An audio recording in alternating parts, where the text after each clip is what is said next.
Local and live. Covering Franklin and Washington counties, it's Let's Talk TriState.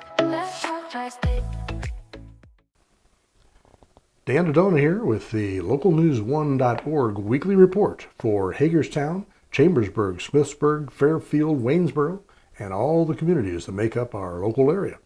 We're going to start off today with the June 26th edition of 5 Things to Do This Weekend, starting off with Renfrew Museum Park and the 19th century researchers and Civil War historical impressions, presenting The Rascals Have Been Expecting Us, a Civil War living history and preservation march set for Saturday and Sunday, June 27th and 28th in Waynesboro.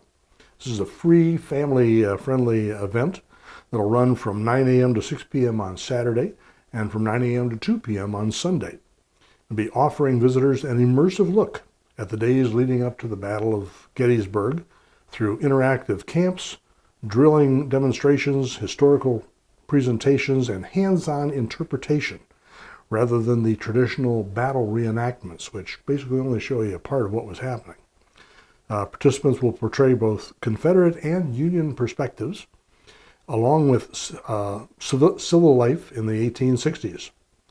And this is being sponsored in order to encourage community engagement and supporting Renfrew's preservation efforts through optional donations and ticketed farmstead tours available on Saturday. Second item up is the bluegrass fans, who can tune in for an afternoon of toe-tapping tunes and craft brews at the annual Bluegrass Festival set for 3 to 9 p.m. June 27th, Saturday, at the Hopyard Gear House Brewing Company in Chambersburg. The event will feature live performances by bluegrass jammers, Two Mountains Over, Shade Tree Collective, Jerry Rigadish, and West Branch 3. VIP tickets are available for $30, and they include 2 beverage tickets for beer, wine, or cider, guaranteed seating in a designated area, and access to the outdoor restrooms. Always an important point, depending upon whether or not you only use your tickets for beer or whether you buy extra. Organizers say the festival aims to highlight bluegrass music while offering a relaxed outdoor gathering for residents and visitors alike. Third up, a Cars and Coffee gathering will take place on Sunday, June 28th in Boonesboro, where enthusiasts and community members are invited to connect over a shared love of automobiles. This is going to be hosted by the Branded Chop House at 7704 Old National Pike. The event will feature a 9 a.m. cruise-in, followed by the main showcase at 10 a.m. to noon. It'll be offering front row parking, outdoor vendors, giveaways, and prizes. Organizers say the event is intended to bring together car lovers of all ages while supporting local businesses. Fourth item up, Antietam Brewery is transforming its grounds into an all-day outdoor music festival during its Rock the Brewery event on June 27th, also Saturday. This is another family-friendly free event that runs from noon until 10 p.m. that night at the brewery at 140 Western Maryland Parkway, Suite G. And it features a stacked lineup of regional bands and headlining performance by Metallica tribute act Fade to Black. That'll be taking place from 7 until 9 p.m. You can expect the bands to start playing at 3 o'clock and almost continuously thereafter.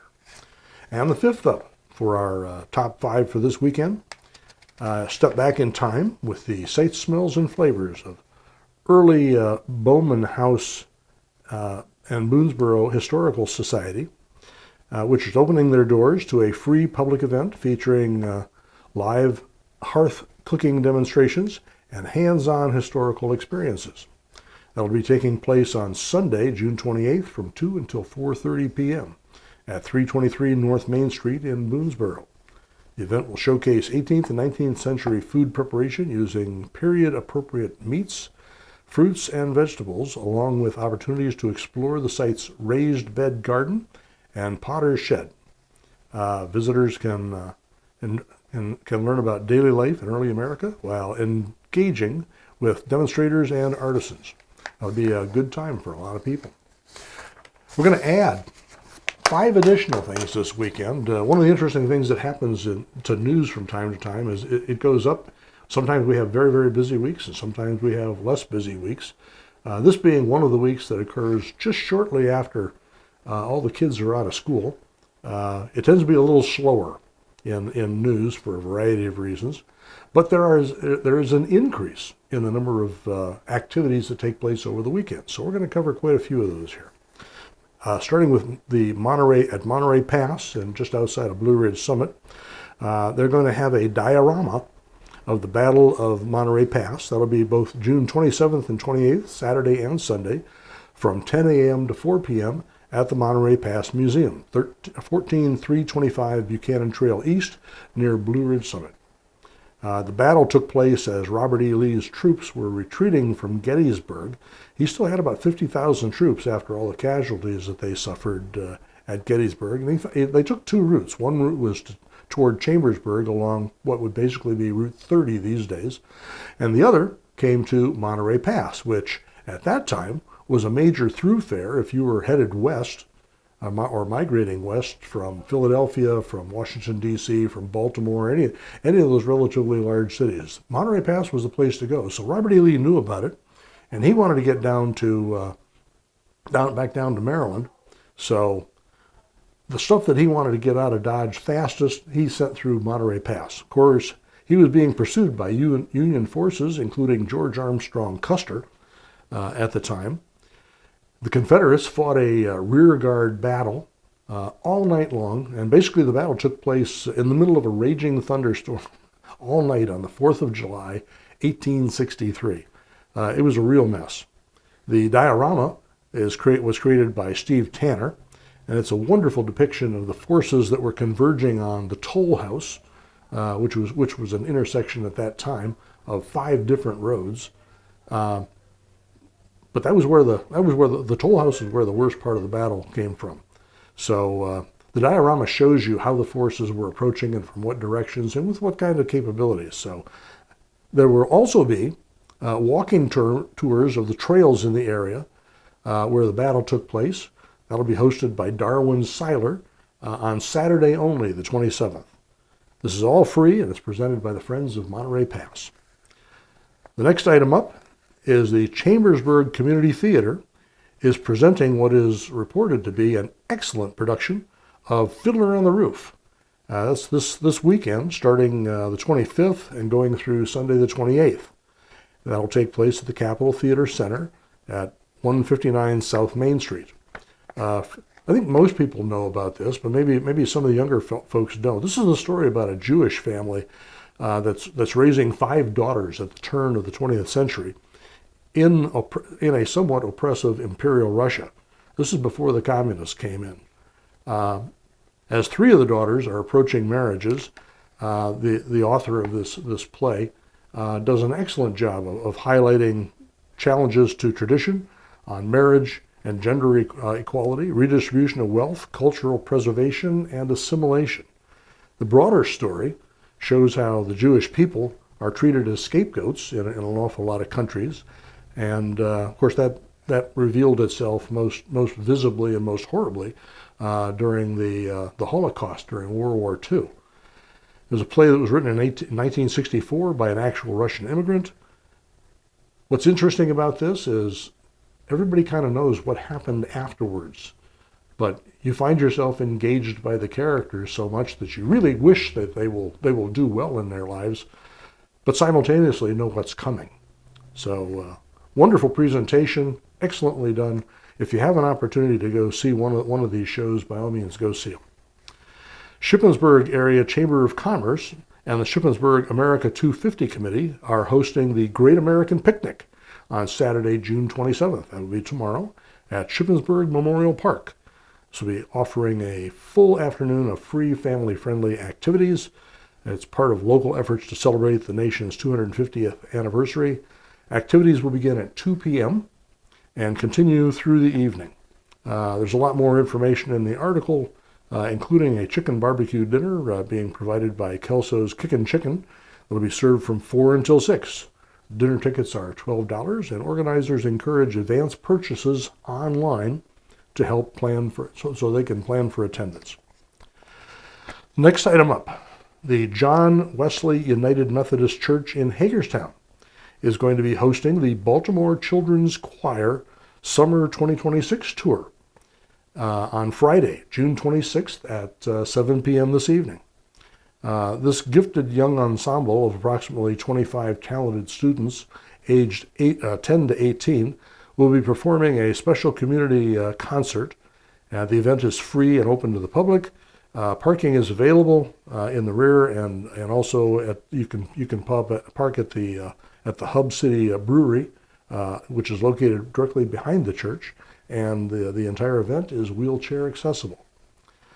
The last item that we're going to mention for this weekend is a free nature walk at Happles Meadow Wetland Preserve, which is just west of Blue Ridge Summit, on Saturday, June 27th from 10 until 11 a.m. For those of you who know where the Monterey Pass Museum is, this is almost directly across the street, and the main entrance is right off of 16, just past a trailer park entrance. Becky Lonkoski, who is a retired biologist at Catoctin Mountain Park, says the walk is going to let them explore the wild side of Happles Meadow from the John Byerly Memorial Upland Trail, and will concentrate on getting to know the trees and shrubs, including, and I have to emphasize this, beautiful rhododendrons that form the basis of the ecosystem in the Upland Trail. Those rhododendrons are really something. They're huge, they're wild, and there are points in time during the summer where they are just absolutely beautiful. I'm not a big plant kind of guy myself, but it's a beautiful trail. If you get an opportunity and you can have somebody who can actually tell you what you're looking at, very much worth the effort. The trail is mostly flat, but it has even surfaces. It can be, but it can be muddy in areas. So be sure you bring some sturdy shoes or boots with you. That's located at, for those of you who want to put it into your map readers, 14356 Buchanan Trail East. Okay, that's it for the activities specific activities that are taking place this weekend. We're going to move on and talk a little bit about history. Is still, as we approach the 250th anniversary, history is dominating an awful lot of the events in the area. Local News has a regular Tuesday feature called Local History, and it's offering, this week it was offering part 5 of a series on local heroes from the local region. This week it features George I. Hines, who is both a Civil War participant and an excellent community leader in the late 1800s and early 1900s. Moving on from that, creating history, election outcomes from Maryland primary election on the 26th of June. There were an awful lot of state and local results, too many to cover here, but I would refer to you to the general election results that were from, or the election results that were covered in Local News 1. All of this, of course, leads up to the general elections on the 3rd of November in 2026. Chambersburg Borough is moving out on a major storm sewer improvement project that's tied to the Southgate redevelopment area. This is being funded by a combination of an Army Corps of Engineers grant, and apparently the borough is also taking out is doing a bond issue in order to help finance all of this. There is going to be, in the weeks ahead, there's going to be some demolition in the area, and there will also be some changes in how roads are laid out. So keep an eye peeled for that. PennDOT will be paving portions of I-81 from State Line until the Welcome Center on the Pennsylvania side. That's going to be starting at 6 p.m. this Monday, the 29th of June, and it'll be running through the 1st of July, 2026. There's also going to be more paving that's taking place between the 10th and 13th of July at the Milner Road overpass. So keep an eye out for that. There will obviously be lane changes and slowdowns. So just be aware, so you don't be surprised by that, especially if you're in a hurry to get someplace. PennDOT has also announced line repainting beginning on the 6th of July, right after the big holiday. That'll be taking place on Route 15, I-81, I-83, and many, many other state roads in Franklin and regional counties. So they will be slowing things up. Most of that work is going to be taking place Sunday through Thursday, and most of it will be done at night. So that'll be a blessing for daytime traffic. The PA Department of Agriculture has issued a quarantine on certain animals that might be at risk of screwworm. Apparently, it's a very contagious kind of a disease, and there's been an outbreak in Texas and farther down south. There are no cases that have occurred in Pennsylvania, but out of an abundance of caution, state officials have started restricting the movement of cattle inside the state, and they are also taking steps to be sure that any cattle that come into the state are being checked for screwworm before they come in. So they seem to be on their game. They're watching out for you. In Greencastle, the Greencastle Antrim Food Pantry is launching its 2026 to 2027 fiscal year, and as a part of this, they are requiring all participants in the pantry to re-register. They're also looking for food contributions from throughout the area to fill in gaps that have occurred over the most recent several months while people have been struggling through with the economy. And a very nice event took place on the 25th of July over in Adams County. But this is something that also applies from time to time in Franklin County. They pulled together a variety of volunteers for a gleaning activity at Peter's Orchards over in Adams County. That took place on the 25th of July at 10540, Carlisle Pike, over near Garner's. The nice thing about if you don't know what gleaning is, this is a kind of a byproduct of modern farm production. When they plant a lot and they produce a lot, they bring in heavy equipment to do the harvesting. Well, the thing about the heavy equipment is it doesn't get everything. As a matter of fact, last year the gleaning project managed to come up with about 515,000 pounds of useful produce and crops and vegetables and whatnot by just simply going over the same fields that the big machines had already gone through. And of course, all that food can be put into, for example, the food pantry over in Greencastle and elsewhere. So if you ever have an opportunity to work with these folks, by all means, respond to the call, volunteer, go on out there, pick some leftover fruits and vegetables and crops. It'll help feed people during the summer and also during the winter.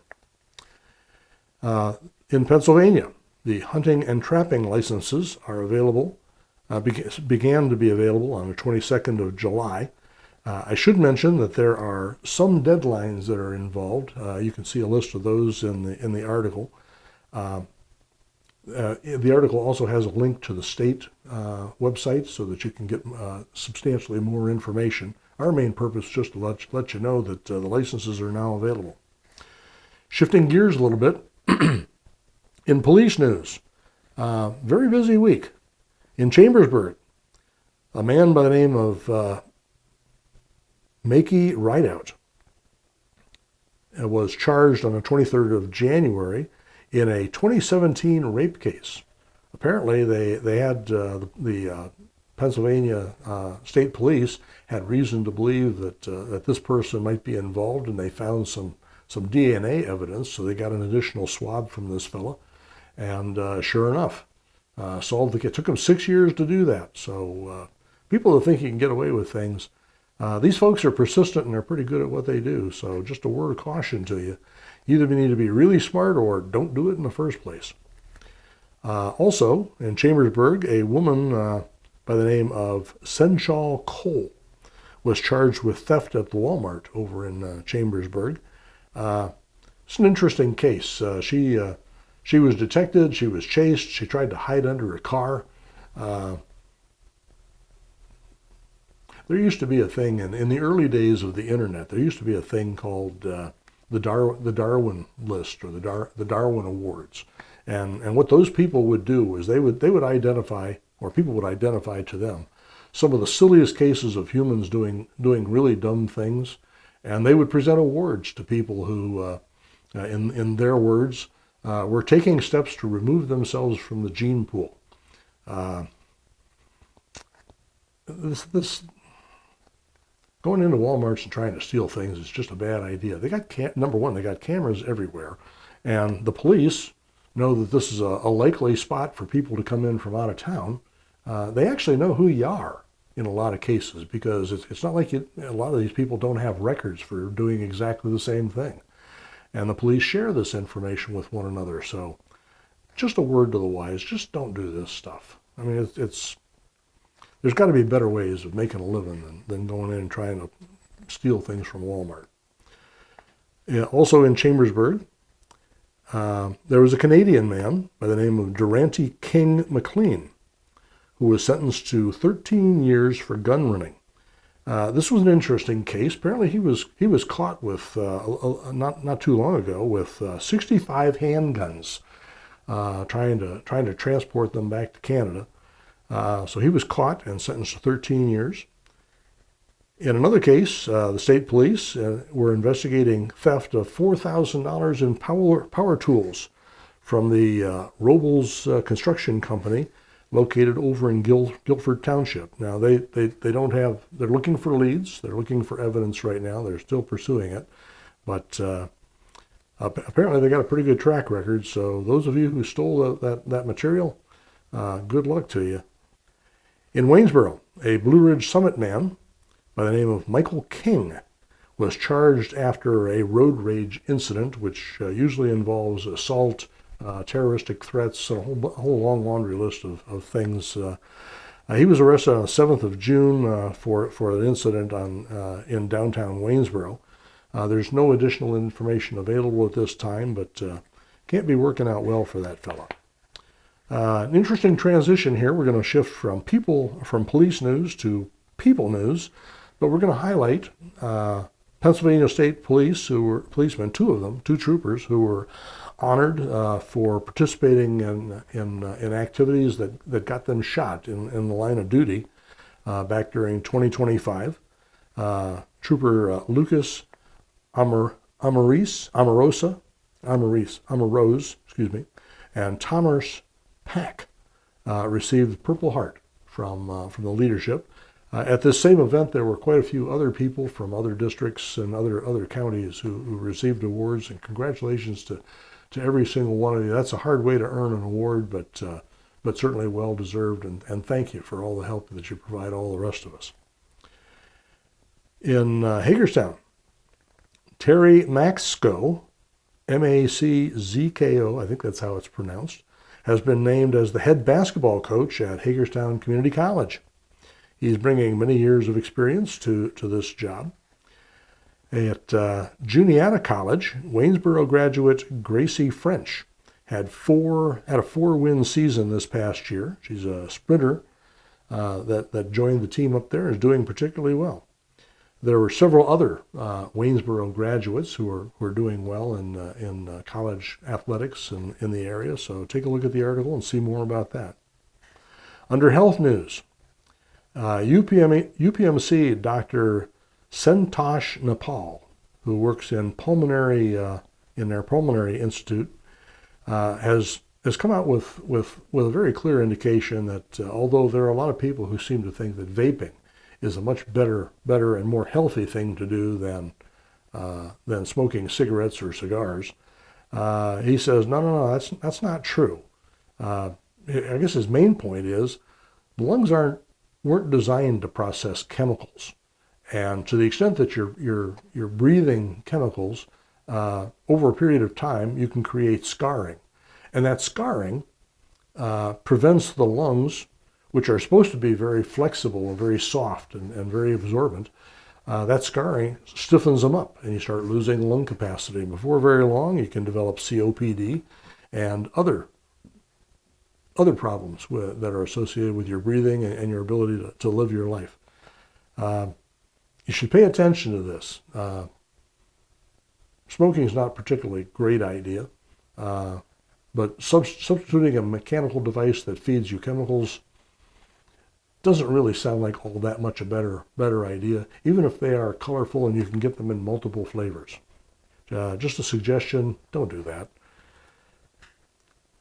In other news, results from several studies have been reported in local news, one on asthma, one on bird flu.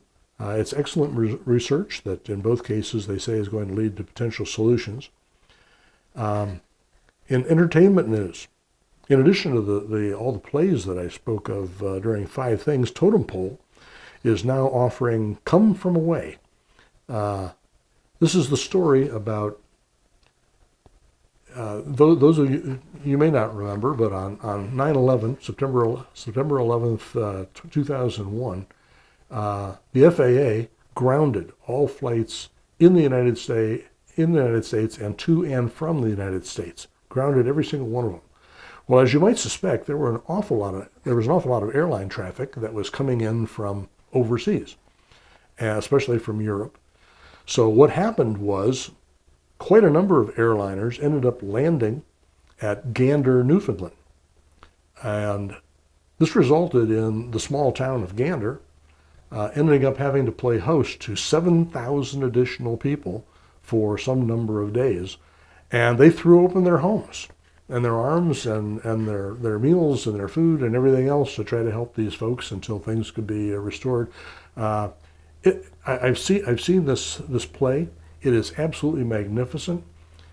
It is music from start to finish. There is not a simple spoken line in the entire movie, and it is just magnificent. So if you have an opportunity to go see it, by all means, I would suggest check out the Totem Pole website, get yourself some tickets, hustle on down there and see this, because it's a great performance. In Waynesboro, Renfrew is going to be offering a free concert series on Thursday evenings, starting at 6:30. Their first event started on the 25th of June. It was a jazz performance.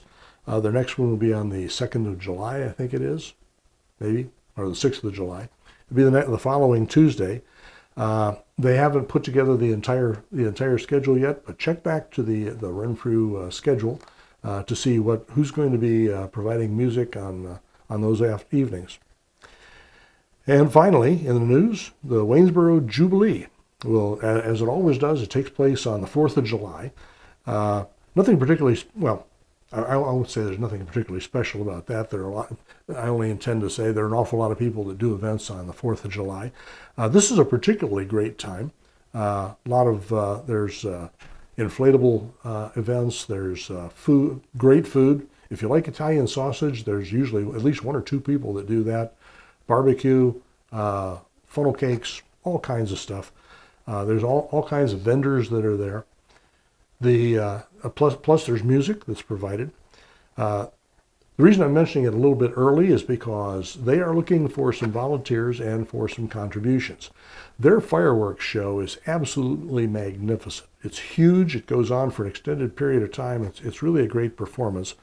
A lot of people seem to think that Waynesboro, the borough, pays for that, and that is not true. Individual contributions, both large and small, is what helps them to put on that performance every single year. So what they're looking for is if you have a few bucks that you can contribute to help them out with the cost of the fireworks, they're looking for that. They're also looking for volunteers to help out in various ways with the event. So if you have a moment or some cash that you can contribute, by all means, go take a look at their website or take a look at the article which provides links, and you can talk with them about how you might be able to help out. That's it for the news. We've got, in addition to those regular things, we've got the regular feature, the Writings of Dargan Boy, comes out every Thursday. We have tons of sports, too much to cover in most weeks. We have crossword puzzles, there's theatrical activities, as I've mentioned, obituaries, and many, many more activities and stories from the constantly moving mosaic that is our area. We are very proud to be the news source for Verstandig Media. You can see all the local news at localnews1.org. It's all local, no national, and although we are online, we are not social media. We are real news people. We try to bring you factually accurate and useful information for all the activities that are occurring all around where you live. So, with that, we will end with the thought of the day from the automotive world. A man who says he is addicted to brake fluid, but he can stop anytime. Bada bing. Have a great week.